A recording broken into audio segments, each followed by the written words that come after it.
averaging 4.5 yards per carry on offense against a Florida defense that, yes, was replacing somewhere in the neighborhood of 5 to 6 starters against a defense that typically throws out a top 5 level front 7 with a great secondary that has held the likes of Dalvin Cook and Derrick Henry. If you check the game logs and look deep into it, yes, they gained yardage in the fourth quarter. They were held consistently. They have held down the best running backs in college football over the last few years through 3 and 3.5 quarters, and only because the offense continues to go 3 and out do they give up big plays right at the end of the game.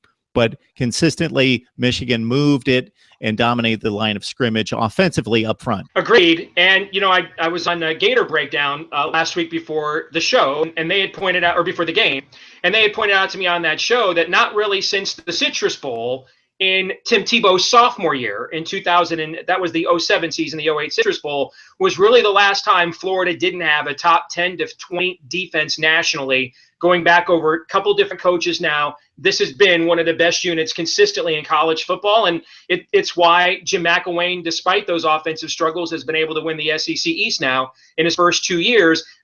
Listen, I'm glad we don't see number 7. I don't know who number 17 is for Florida. I thought we were playing Sam Hubbard, Nick Bosa. You know, that guy was in the backfield all day long. I'm glad we don't see him the rest of the way. But Michigan's offensive line, given the newness, some struggles at right tackle, but I thought they played very well. They did move the line of scrimmage. They were patient with the running game. Again, a very NFL reminiscent attack. 2 yards here, 3 yards there. You keep leaning on him. You keep pounding on him. You wear him down, and then you hit him for some big plays. And you saw that particularly with Ty Isaac a couple of times for Michigan, who I thought played his best game in a Michigan uniform, the former 5-star recruit. And the thing that I still want to see, and Michigan, and I love me some Jim Harbaugh, all right? But I love my wife even more than I love Jim Harbaugh, Mark, and I don't agree with her all the time either, okay? The thing Harbaugh does consistently is he gets in a rut of running the ball on first down. And if you go back and watch this game on Saturday, you could see, not even just at the start of the game, but as the game went on, Florida's linebackers were getting closer and closer to shooting gaps automatically on first down. The best offensive drive Michigan had in the game was the first drive of the third quarter.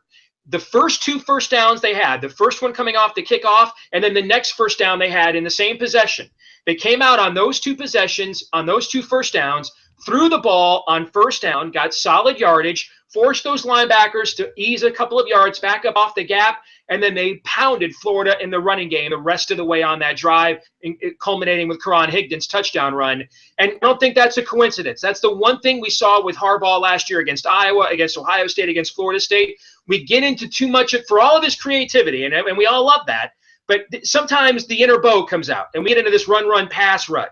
And he's got to mix it up a little bit more on first down, take defenses off balance. And you saw what happened to Florida's defense in the second half when he did that. And then the rest of the game, we went back to that run-pass pattern again, and you saw Florida's defenders coming up and shooting gaps. That's one adjustment from last season that we still have got to make on a more consistent basis, Mark. Steve, you understand as much as anyone, whether it's football or another sport, basketball comes to mind as well. There is a fine line in terms of coaching and then execution between risk assessment versus doing the safe thing over and over and over again. And there is a fine balance to that if you're playing quality competition. And the thought process on first down is either, hey, we are controlling the line of scrimmage, we're going to get our 4 or 5 yards, or yes, how difficult is it to drive 80 yards against a Florida defense just grinding out 4 and 5 yards per pop? You typically don't do that. You need a couple stretch plays within any scoring drive of length, and you've got to take those risks, calculated risks, to set up other things and loosen up the defense.